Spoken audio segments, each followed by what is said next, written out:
Abdullah, let's start with you. There are good people across this country who think that this is best left behind us. It's over. Donald Trump's out. He's been impeached a couple of times.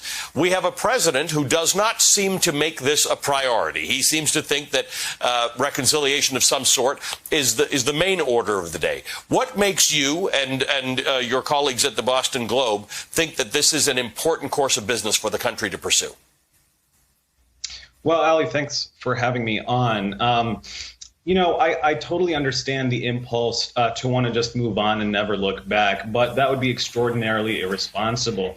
The Donald Trump presidency was an unprecedented time in American history in the level of corruption and the scale of corruption that we saw. And we have to learn and study exactly what went wrong, because we were very close to seeing the collapse of American democracy, and we're seeing it still happen now. Since Trump has left office, voting rights are being chipped away at and trampled on in Republican states, and Congress is refusing to do anything about it. But it's really important to go after Donald Trump and for prosecutors to focus on finding evidence, and if they have enough evidence, to actually prosecute him for the crimes committed in office.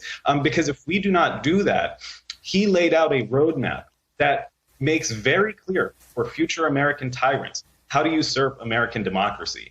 And so it's really important for Congress to act now with urgency to restrain future presidents from abusing their power. And if they don't do that, then the collapse of American democracy is not a matter of if, but when. Glenn Kirshner, you're a former federal prosecutor. There was a lot of debate during the Trump administration about a memo from the Office of Legal Counsel about whether a sitting president can be prosecuted. And there was certainly an understanding that once he's not the sitting president, there's a lot of stuff to go after Donald Trump for. Why? In fact, the day after his second impeachment, Mitch McConnell actually said that former presidents are not immune from being held accountable by the system. So why not do what the folks at the Boston Globe and Abdullah are suggesting? I'm with Abdullah. Donald Trump was an unabated crime wave as president. Even before he became president, he committed campaign finance violations with Michael Cohen, for which Michael Cohen went to prison. Donald Trump has yet to be charged, and he arguably gained unfair advantage by committing those campaign finance violations. But, Ali, then once he took office, we could tick through the felony crimes that we can prove based on the information that has been publicly reported alone, whether it's the bribery and extortion of President Zelensky, the 10 counts of felony obstruction of justice meticulously documented by Bob Mueller in Volume 2 of the Trump-Russia report, for which Bob Mueller famously testified Donald Trump could be prosecuted upon leaving office. There's something that we often forget about, which is obstructing congressional proceedings. Remember, Donald Trump instructed all of his executive branch officials, do not comply with lawfully issued congressional subpoenas. And that's very different from saying, let's go in and assert executive privilege and fight it legitimately. There are so many other offenses. There are countless avoidable COVID deaths that I think could be pursued by the states. Then, of course, there is inciting the insurrection. We saw it with our own eyes when Donald Trump said things that provided both the act and the mental state that I believe expose him to criminal liability. He told these supporters that he riled up, go down to the Capitol and stop what's going on. That's an action word. He directed what they then did at the Capitol.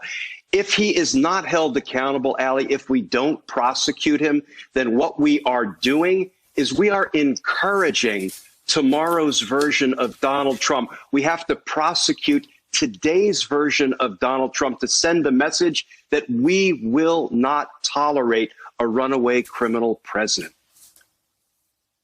So, Abdullah, you addressed this in the Globe editorial. I want to read this to you. Foreign democracies, including South Korea, Italy, and France, routinely manage to prosecute crooked former leaders without starting down the slippery slope to authoritarianism. President Nicolas Sarkozy of France was recently found guilty of bribery a decade after his predecessor, Jacques Chirac, was convicted of corruption. France's democracy and its image around the world remain intact. And when I read this, I thought to myself, it's a really good point.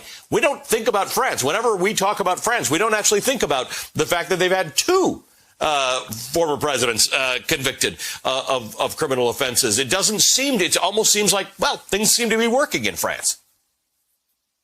Yeah, I mean, that's exactly right.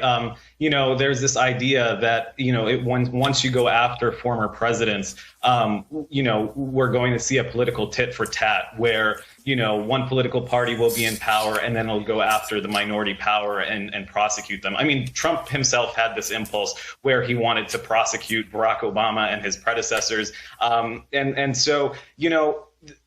The reality is in advanced democracies around the world, South Korea, like you mentioned, France and Italy and others, they have prosecuted former leaders without really turning into autocracies, and their images are not less intact than the United States. They are facing some of them are facing troubles with democracy, but that's not the main cause. The United States is right now facing the cliff towards autocracy. And so it's really important to actually do this in the United States. You often hear the phrase, no one in the United States is above the law. That could not be further from the truth if the last 2 centuries are any evidence. Not a single president has been held accountable for the crimes they've committed or for the abuses of power they've committed. Now we've had the 45th president try to incite or instigate a coup, and he has yet to face any legal accountability for anything that he's done. 5 people died. I mean, like the commander-in-chief of the United States incited an attack on the United States and its democracy. And if that goes unpunished, then what message does that send to future tyrants, future authoritarians, be they Republican or otherwise?